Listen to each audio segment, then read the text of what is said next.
Olá pessoal, aqui quem fala é Michele Camargo. Estamos começando mais uma aula de termodinâmica da nossa série Fácil e Descomplicada, Desmistificando a Termodinâmica. Essa é a aula 5, Propriedades Termodinâmicas, parte 4, onde nós estaremos falando especificamente da energia interna e da entalpia, que são propriedades bastante comuns dentro da termodinâmica. Bom, essa é a aula 5, Propriedades Termodinâmicas, é a parte 4, Energia Interna e Entalpia, e a gente acaba agora a parte de propriedades termodinâmicas aí. Bom, energia interna. Um sistema termodinâmico ele envolve três formas de energia. Uma energia na forma cinética ou de velocidades, a energia potencial ou de posição e a energia térmica ou relacionada à temperatura. Bom, nós vimos lá na mecânica dos fluidos que a gente viu o sistema como três formas de energias também, só que lá era energia cinética, potencial e energia de pressão. Aqui a parte de pressão ela vai estar interna, vai estar junto, digamos assim, vai ser composta, né? A que a gente vai chamar de entalpia, vai ser uma parte que é energia interna e uma parte que vai ser a pressão, vai estar ali envolvida, daqui a pouco a gente vai falar disso. Bom, energia interna seja o sistema. Então vamos imaginar esse sistema. Então aqui é uma tubulação, aonde eu tenho uma determinada pressão, uma determinada temperatura e o escoamento de um fluido nessa tubulação. E o centro dele está posicionado a uma determinada distância do nosso PHR, que é o plano horizontal de referência. E nesse caso a distância entre o plano horizontal de referência e a posição que eu estou no centro do meu tubo é justamente a distância z. Aqui na termodinâmica é semelhante lá na mecânica dos fluidos em termos de equação da energia. A única diferença é que aqui a gente faz uma conotação para a questão do calor, que que aqui é bastante importante na maioria dos casos. E lá na mecânica dos fluidos a gente despreza, digamos assim, a transferência de calor. Bom, a gente tem um determinado volume, a gente tem uma determinada massa, e aí a energia cinética desse sistema vai estar relacionada com meio vezes a massa do meu sistema, que está todo nesse meu volume aí, que a gente chama de volume de controle, que é o nosso sistema, vezes a velocidade ao quadrado. Já a energia potencial é a massa vezes a gravidade vezes a cota Z, que não mudou nada lá. Se você assistir o vídeo aí do começo, lá do que a gente colocou aqui do ensino médio, lá do telecurso profissionalizante, você vai ver que é exatamente a mesma forma, não mudou nada, né? Então, até aqui não tem novidade. Se a gente admitir que o sistema recebe calor sem que se altere a energia cinética ou a energia potencial, o que vai acontecer? Uma outra energia tem que estar relacionada com essa troca de calor. Então ela tem que estar relacionada com essa troca de calor e tem que ser alterada, né? Então o meu sistema está recebendo calor e a energia cinética e potencial não está se alterando, alguma outra energia tem que ser alterada. É exatamente essa outra energia ligada à questão da transferência de calor, né, seja recebendo ou cessão de calor, é chamada de energia interna. Então essa energia interna, a gente discutiu também referente lá à definição de temperatura, que está ligada com a movimentação das partículas dentro do meu sistema, né? Então eu tenho lá um líquido e eu tenho as moléculas se mexendo, né, se movendo, e à medida quanto mais energia eu tenho, maior a medida de temperatura que eu tenho, mais caótico, mais doidão vai ficar o movimento dessas moléculas. No gás então piorou, né? Fica mais que eles estão muito mais solto. Então a energia interna é isso, é a energia relacionada com a questão de variação de temperatura. A energia interna, ela também, assim como na entropia, ela não tem um valor absoluto. Ela não tem um valor. Então eu vou ter que fazer da mesma forma que eu fiz a entropia, determinar qual vai ser a minha referência. Então lá na entropia a gente fez a referência em um atm de pressão e a temperatura a 0 graus, que seria a iminência do ter a geração da solidificação da água, no caso, né, falando da água especificamente, onde eu passo a ter a solidificação da água, né? Então essa é a referência. Aqui também, na energia interna, também vai ter essa referência, vai ter esse ponto chamado estado padrão. O que é o estado padrão?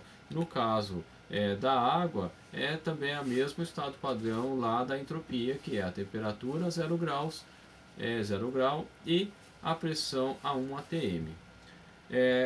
No caso, a energia interna, ela vai ser definida, portanto, por o maiúsculo, que é a energia interna total, é a massa vezes a energia interna específica. Então eu tenho aqui o U maiúsculo, energia interna total, em kJ, se for no sistema internacional, ou quilocaloria, ou em função, pode ser qualquer outra unidade de calor. Eu tenho a massa do sistema em quilo, né, que é a mais usada, tanto no sistema britânico também, e tenho a energia interna específica, que é em kJ por quilo, quilocaloria por quilo, ou pode ser uma outra unidade também relacionada a essa unidade, relacionada com o quilo. Bom, a energia, cada substância, ela vai ter um estado de referência. Para a água, vai ser pressão de 1 atm e temperatura de 0 graus. Ponto. E isso vai ser a minha energia interna igual a zero. Né? Então, essa é a minha referência. Então, se eu tiver energia interna menor do que zero, eu estou na situação onde que a água, na pressão atmosférica, eu estou com água sólida, eu tenho gelo. Se eu tiver acima de um determinado patamar, eu vou estar com gasoso. Né? Então também tem aquela escala semelhante à escala de entropia que a gente falou. Bom, entalpia. A entalpia, ela é definida, poderia entrar, encher linguiça aqui, mas sendo direto ao ponto, a entalpia nada mais é do que a definida como U mais PV, onde H é a entalpia em joule no sistema internacional, ou quilojoule, porque é o mais utilizado, porque o joule é pequenininho, pode ser o quilocaloria também, né? Pode ser qualquer outra unidade de calor. O U, que é a energia interna, também joule no sistema internacional, ou kilojoule, ou quilocaloria, ou BTU, poderia ser todos esses. Pressão em Pascal no sistema internacional, pode também ser quilopascal. A gente só tem que tomar cuidado, né, nas grandezas, para quando eu tiver os multiplicadores, seja quilo, seja mega, enfim, eu tenho que estar bem ciente se estão todos com unidades coerentes. Né? Isso a gente sempre tem falado, a gente vai chamar atenção isso quando a gente for resolver os exercícios. E o volume em metro cúbico no sistema internacional. Bom, e a entalpia específica? No caso aqui a gente vai estar chamando, vai estar utilizando mais a entalpia específica. A entalpia específica, tudo que é minúsculo é específico, lembrando aqui, exceto do P, que pressão não tem pressão específica, né? Mas o símbolo de pressão é P minúsculo. Então a entalpia específica, o Hzinho minúsculo, é igual a energia interna específica mais a pressão vezes o volume específico. Então vai ficar a entalpia em joule por quilo ou quilojoule por quilo. A entalpia, a energia interna específica em joule por quilo no sistema internacional, quilojoule, né? Tem que olhar sempre aqui. Em termodinâmica é mais crítico ainda essa questão de unidade, tem que ficar bastante esperto. A pressão em pascal, quilopascal, megapascal, aí vai depender, né, do tamanho dela. O volume específico em metro cúbico por quilo no sistema internacional. Bom, a entalpia da água no estado líquido para baixos valores de pressão é aproximadamente igual à sua temperatura na escala Celsius. O que quer dizer isso? Digamos que nós temos água a 30 graus Celsius, né, de temperatura. A pressão, sei lá, 1 bar e meio. A pressão é tão baixa que a variação da entalpia é pequena. Então, nessa questão que eu coloquei de 30 graus, o valor numérico da entalpia, que seria também na escala de energia ali de joule por quilo, vai ser justamente o valor de 60 e de 30 graus, como de 30 mais a unidade. É só uma referência, né? Então, por que ele fala isso? Porque no caso das tabelas, a gente não são tabelados, porque a variação é tão pequena que basicamente se pega o valor da temperatura como referência. Né? Então, se você não tiver a tabela para líquido subresfriado, né, para abaixo da temperatura onde eu só tenho líquido, aí você pega o valor numérico aí da escala Celsius. Então, né, como a gente falou, a maioria das tabelas não apresenta os valores para entalpia no líquido subresfriado. Então, antes da gente ir para o final, é isso. Entalpia é só isso, sem frescura, sem complicar. Entalpia é definido como a somatória da energia interna mais a multiplicação da pressão vezes o volume. Se for entalpia específica, vai ser a energia interna específica mais a pressão vezes o volume específico. É só isso.